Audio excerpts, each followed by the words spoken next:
감사합니다. 오늘도 하나님이 주신 새날, 이 날이 복된 날이요, 은혜의 날이요, 정말 하나님이 기뻐하시는 날이 돼서 오늘 우리의 생각과 마음이 주님께 집중이 되고 주님의 말씀으로 새로워지는 은혜의 시간이 되게 하옵소서. 사랑 많으신 우리 구주 예수 그리스도의 이름으로 기도드리옵나이다. 아멘. 여러분은 시를 좀 좋아하는지 모르겠어요. 저는 가끔 시를 보는데 그 중에 제가 좋아하는 시 중에 하나가 로버트 프로스트의 가지 않는 길이라는 시입니다. 그 시의 내용은 이렇습니다. 노랗게 물든 숲속 두 갈래 길이 있었네. 한 여행자의 몸으로 두 길을 다 가지 못하는 서운함으로 한 길이 굽어 꺾어 내려간 데서 나는 바라볼 수 있는 데까지 오래 머물러 바라보았다네. 그리고 똑같이 좋아 보이는 다른 길을 선택했다네. 그 길에는 풀이 더 우거지고 사람을 부르는 듯하여, 물론 그 길을 걸음으로 결국 같은 길이 되겠지만, 이 시의 마지막 단어는 이렇게 쓰여져 있습니다. 오랜 세월이 지난 후 난 한숨 지으며 말하게 되겠지. 두 갈래 길이 숲속에 나 있었다고. 그때 난 사람들이 적게 여행하는 길을 선택했다고. 그리고 그것으로 모든 것은 달라졌다고. 프루스트는 인생을 여행길에 비유하고 있습니다. 그리고 우리의 선택에 따라 그 여행이 달라지듯이 우리의 인생이 달라진다고 말합니다. 내가 그때 그 사람을 선택했기 때문에 오늘 그렇게 살고 있고, 내가 그 환경을 선택했기 때문에 오늘 내가 그 환경에서 살고 있다는 얘기죠. 특별히 이 시가 주는 감흥은 마지막 구절에 있습니다. 난 사람들이 적게 여행한 길을 선택했고 그것으로 모든 것이 달라졌다. 우리는 인생을 가면서 선택해야 되는 길이 있습니다. 내가 그때 그 길을 선택했기 때문에 내 목적지가 달라지고 내 인생이 달라졌다는 거죠. 사실 우리의 인생길은 다 초행길입니다. 누구든지 가보고 결정하는 길이 아니기 때문에 그렇습니다. 그래서 이 길이 정답이야, 이 길이 옳은 길이야, 그렇게 장담할 수 없습니다. 그렇다면 우리의 인생길을 어떻게 가는 게 지혜로운 것일까 하는 거죠. 내가 생각하는 길, 내가 생각하는 지름길, 내가 생각하는 옳은 길, 좋은 길이 과연 정말 옳은 것일까? 그것을 한번 하나님께 묻고 우리의 인생길을 가보자는 것. 어떻게 보면 우리의 생각과 마음을 주장하시고 우리의 인생을 만드신 하나님께서 우리의 길을 가장 잘 아실 것이기 때문에 그렇습니다. 오늘 본문에 보면 이스라엘 백성들이 광야를 이제 광야길에 들어서면서 두 가지 길을 만나게 됩니다. 하나는 북쪽으로 가는 블레셋 사람들의 땅을 통과하는 지름길이 있었습니다. 그 길로 가면 한 달이면 좋게 가나안 땅에 들어갈 수 있습니다. 그런데 하나님은 그 길로 인도하시지 않으시고 그리고 광야길로 인도하셨습니다. 물론 그 길도 빠르게 가면 1년이면 좋게 들어가는 길이었습니다. 아니 1년이 아니에요. 그런데 그 길을 40년 동안 가게 됩니다. 그러면 하나님께서 왜 우리를 이런 길로, 왜 이스라엘 백성을 그런 길로 인도하셨을까 하는 질문이 들지요. 첫째, 오늘 본문에 보면 17절에 하나님이 가지 말라고 막으신 길이 있습니다. 바로가 백성을 보낸 후에 블레셋 사람의 땅의 길은 가까울지라도 하나님이 그 길로 인도하지 아니하셨으니라고 되어 있습니다. 블레셋 사람들이 사는 그 도시로 가지 못하게 하셨습니다. 거기는 인간이 생각하면 가장 좋은 길이고 사람들이 많이 살아요. 그래서 그 길은 잘 닦여진 길이고 어떻게 보면 빠른 길이기에 우리는 당연히 그 길을 선택하게 될 것입니다. 근데 하나님께서 왜 그 길을 막으셨을까 하는 거예요. 도로도 좋고 잘 정비되고 그리고 거긴 사람들이 많이 사는 그 길인데 말이죠. 그런데 하나님께서는 정반대 길로 가게 하셨습니다. 18절을 보시죠. 그러므로 하나님이 홍해 광야길로 돌려 백성을 인도하시매, 반대 방향인 광야길, 사람들이 살고 있는 그런 곳이 아니라 광야길로 돌아가게 하셨습니다. 우리가 생각할 때는 아니 여기는 뺑뺑이 도는 길인데 아니 굳이 이 길로 가서 왜 돌아가지? 우린 그런 생각을 하죠. 하나님이 이스라엘 백성들을 고생시키려고 그러셨나? 그런데 그 길이 인간이 보기엔 이해할 수 없는 길이지만 하나님은 그 길이 정답이라고 말씀하십니다. 그럼 왜 홍해바다의 길, 아니 광야길이 왜 좋은 길이 될 수 있을까 하는 겁니다. 첫째 질문 여기 있습니다. 고난이 있지만 하나님이 인도하시는 길이기에 그 길이 안전한 길이라는 겁니다. 우리가 생각하는 상식과 그런 빠른 길을 우리 선택하고 좋은 길을 선택하고 우리는 효율적인 걸 생각합니다. 그런데 왜 광야길, 고난의 길, 어려운 길을 선택하게 하셨을까 하는 거죠. 그 이유를 17절 후반절에서 이렇게 주님은 설명하십니다. 이는 하나님이 말씀하시기를 이 백성이 전쟁을 하게 되면 마음을 돌이켜 애굽으로 돌아갈까 하셨습니다. 거기는 직선 코스요, 안전한 길이지만 거긴 블레셋이라는 강대한 민족이 살고 있습니다. 그 블레셋 사람들은 호전적인 민족이요, 어떻게 보면 이스라엘 역사 속에 이스라엘을 가장 괴롭혔던 그런 족속이기도 합니다. 그래서 다윗이 골리앗을 물리치는 역사적인 장면이 크게 이스라엘 역사에 나오는 것은 뭐예요? 블레셋이 그만큼 강대한 나라였기 때문에 그렇습니다. 그런데 주님은 아셨어요. 그 길로 가면 분명히 블레셋과 전쟁하게 될 것이고 이 백성들은 세상 말로 쫄아서 무서워서 두려워서 다시 애굽으로 돌아가겠다. 세상으로 돌아갔을 것이라는 거예요.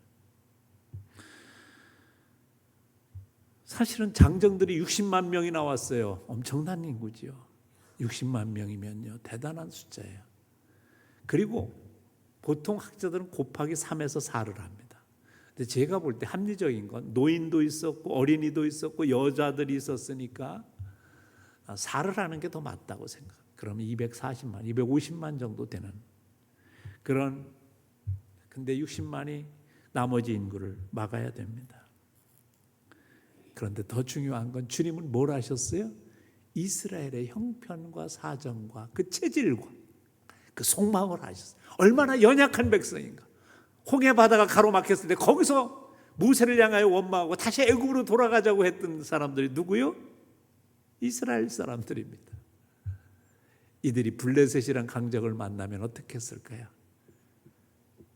우리가 여기 왜 왔어? 다시 애굽으로 가자. 종노릇해도 거기가 낫겠다. 그랬을 사람들이라는. 그래서 주님은 시간이 더 걸려도 안전한 길을 택해서 광야길로 인도하셨던 거지. 우리에게는 한 가지 믿음이 있습니다. 그게 뭐예요? 주님의 말씀입니다.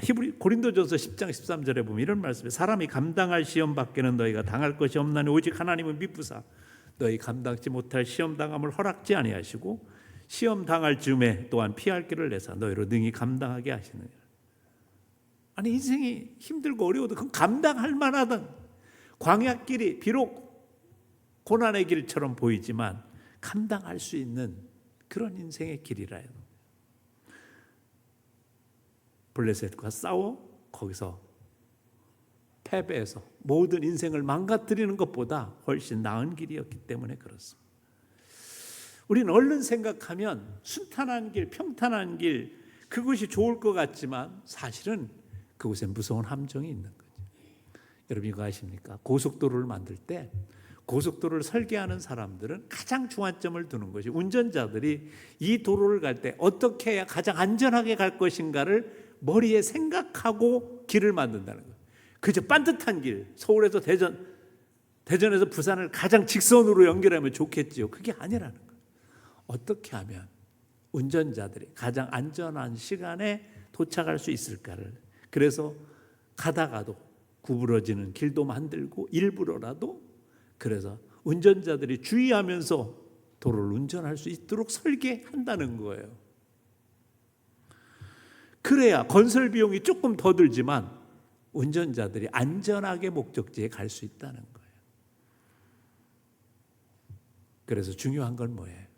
우리가 인생을 살 때 고난이 없기, 평탄하고 빠른 길, 그 길이 중요한 게 아니라 고난이 있지만 그러나 내가 안전하게 갈 수 있는 길, 그 길을 우리 주님은 선택하게 하신다는 거죠. 그래서 여러분의 인생 속에 때때로 예수 믿고도 고난이 있고 어려움이 있어도 그거 가지고 문제 삼지 마세요. 왜? 하나님이 선택해 주셨다면 그 길이 안전한 길이기 때문에 그렇습니다. 그래서 여러분 청교도들은 그런 얘기를 했습니다. 고난은 뭐예요? 변장된 축복일 수 있다는 거예요. 오히려 고난을 통해서 우리가 하나님을 더 의지하고 고난을 통해서 더 하나님을 붙들고 나갈 수 있으면 우리의 인생은 어떻게 돼요? 더 좋은 인생이 될 수 있다는 거죠. 인간이 참 이상해요. 사회심리학적인 학자들의 연구에 의하면 요즘에 자살 문제가 심각한데 그 자살 문제의 원인이 두 가지라는 거예요. 하나는 인생에 살기 너무 힘들어. 어떤 사람 눈에는 하나도 안 힘들지만 어떤 사람 눈에 힘들어. 그래서 죽는 거예요. 또 하나는 뭐냐면 삶이 너무 지루해. 허무해. 별로 익사이트한 것도 없고. 그래서 마약을 하고 술을 먹고 그러다가 결국엔 어떻게 해요? 자살을 선택하는. 지루하고 공허하다는 거예요. 여러분 그래서 참 놀라운 일이 있습니다. 사회복지제도가 가장 높은 스위스라는 나라가 있어요. 국민소득도 세계에서 거의 상위 클래스를 5손가락 안에 드는 나라 중에 하나입니다. 그런데 자살률과 마약하는 율이 가장 높은 나라 중에 하나예요. 자연도 좋고 잘 살기도 하고 복지도 좋은데 이상하게 스스로 목숨을 끊는 사람들이 많고 죽고 싶은 사람이 가서 안락사를 할 수 있는 나라가 바로 스위스입니다. 왜 그럴까요? 고난이 없다는 게 유익이 아니라 오히려 해로울 수 있다는 거죠. 그래서 어떻게 보면 적당한 고난이 우리 인간에게는 축복일 수 있다는 거죠. 그래서 인생을 살아가면서 때때로는 살기 힘든 경우가 있다면 여러분 생각을 바꾸세요. 하나님이 내가 하나님을 찾게 하시려고 이 고난을 주셨구나. 그리고 그때마다 뭐예요? 주님 앞에 나가서 주님이 주시는 길을 가는 거예요. 그게 안전한 길이라는 거죠. 두 번째로 중요한 건 가나안 땅으로 가는 길이 바로 바른 길이었기 때문에 그렇습니다. 우린 참 빠른 길 좋아합니다. 지름길 좋아해요. 그래서 어떻게든지 막 골목으로 해서 신호등 없고 막 그렇게 찾아갑니다. 가끔 여러분 운전을 하다 보면 참 짜증날 때가 있어요. 앞에서 사고가 났는지 막히지 않아야 될 시간에 꽉 막혀가지고 차가 있으면 참 힘들어요. 가기가. 그러면 이제 투병을 합니다. 뭐가 사고가 났나, 뭔데 알려주질 않나, 뭐 어쩌고 저쩌고 하고 뭐 핸드폰을 들여다보고 뭐가 막. 그런데 여러분 가만 보니까 옆길을 보니까 이쪽으로 오는 길은 텅텅 비었어. 그럼 여러분 어떻게 해요? 확 돌려서 그냥 집으로 갑니까? 그럼 목적지에 못 가는 거지. 빡빡하고 힘들고 어렵지만 기다려야 가는 거예요. 인생이 그럴 수 있다는 거예요. 그래서 빠른 길이 중요한 게 아니라 바른 길이 중요한 거예요. 그래야 목적지에 갈 수 있다는 거죠. 이스라엘이 만일 블레셋 그 길로 갔어 보세요. 빠른 길이었어요. 그렇지만 거기엔 블레셋이라는 강대한 나라를 통해서 아마 이스라엘은 큰 위기를 당했을 거예요. 그들의 노예가 됐을 수도 있어요.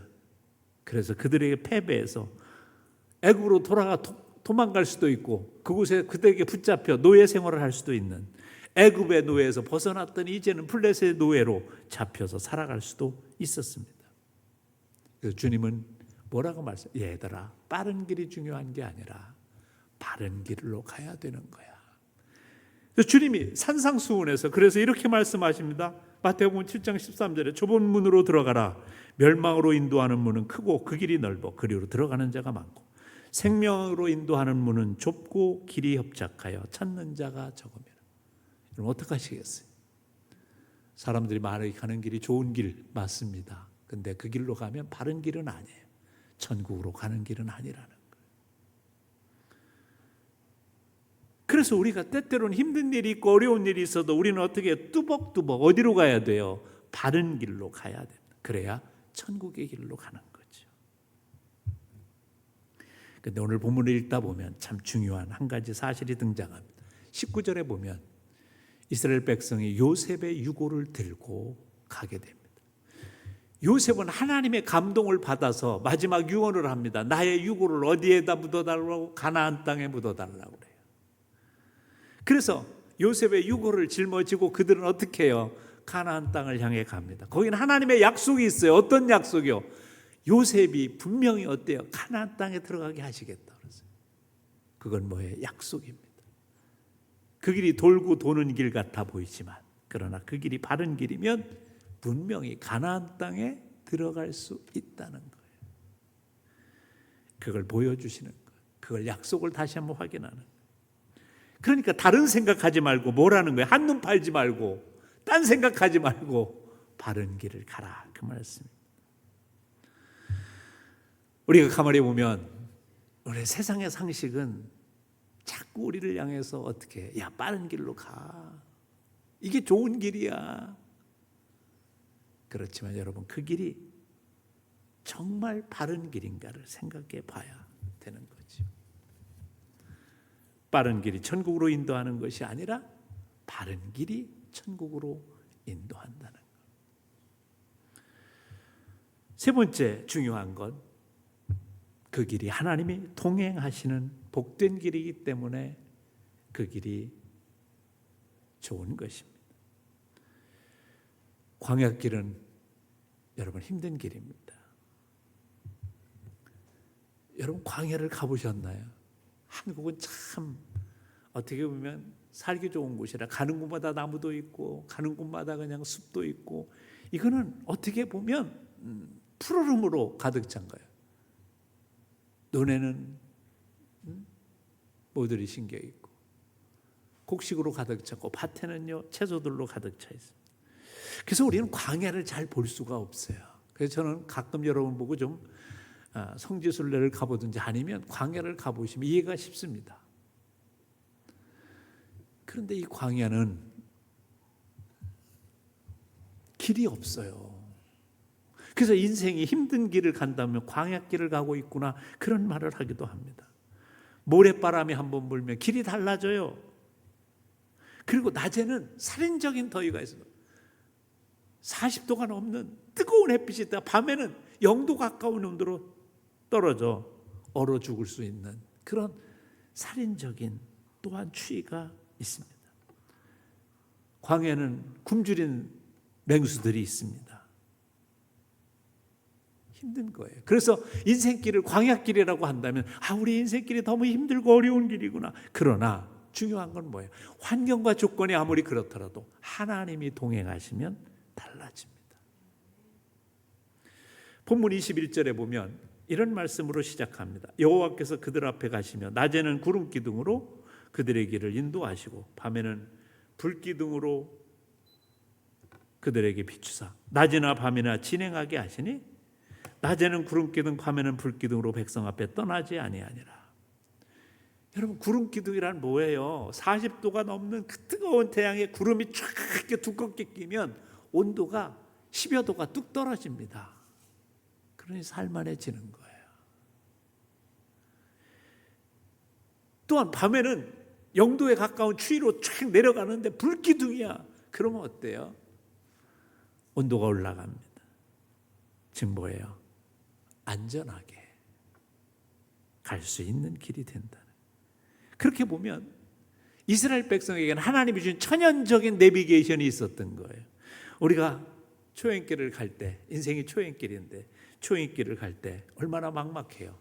그걸 찾아갈 수 있을까? 옛날에는 지도를 보면서 이리로 가나 저리로 가나 몇 번째 길이에요? 막 물어가면서 갑니다. 그런데 이제는 내비게이션을 딱 키면 어떻게 해요? 내비게이션이 알아서 해줍니다. 푸른색 색을 따라서 가세요. 그러면 아이씨도 나가고 얼마나 좋은지 몰라. 그리고 30m 앞에서 우회전하세요. 그럼 들어가고. 마찬가지로 우리의 인생이 광야길과 같지만 막막하지 않은 이유가 뭐냐면 하나님의 내비게이션이 있기 때문에 그렇다는 거예요. 이스라엘 백성은 그랬어요. 그 광야길이 힘든 길이었어요. 그러나 주변을 돌아보면 아무것도 없고 그렇지만 하나님께서 인도하시니 뭐가 있어요? 구름 기둥과 불 기둥으로 인도하시고 만나와 메추라기를 통해서 먹이시는 하나님의 은혜가 있었기 때문에 주변의 환경은 삭막했어요. 힘든 거예요. 인생을 그렇게만 바라보면 얼마나 힘들었을까요? 눈을 뜨고 나면 모래가 그들의 천막을 뒤집어 엎고 있고 사방에 보이는 건 아무것도 보이지 않고, 그렇지만 하나님이 구름 기둥을 불 기둥으로 인도하시니 그들의 삶은 외롭지 않았던 거예요. 그렇다면 오늘 불 기둥과 구름 기둥이 없는 오늘 우리들은 어떻게 이 인생을 하나님의 인도하심을 받을 수 있을까 하는 거죠. 하나님 우리에게 그래서 말씀과 기도라는 하나님의 인도하심의 방법을 우리에게 허락하셨어요. 시편 119편에 보면 이런 말씀이 나옵니다. 주의 말씀은 내 발의 등이요 내 길의 빛이니이다. 주님의 말씀을 묵상하고 주님의 은혜를 사모하면 하나님께서 말씀을 통해서 내가 가는 길을 가르쳐 주시길 원하십니다. 로마서 8장 14절에 보면 아주 귀한 말씀이 등장합니다. 무릇 하나님의 영으로 인도함을 받는 사람은 곧 하나님의 아들이라.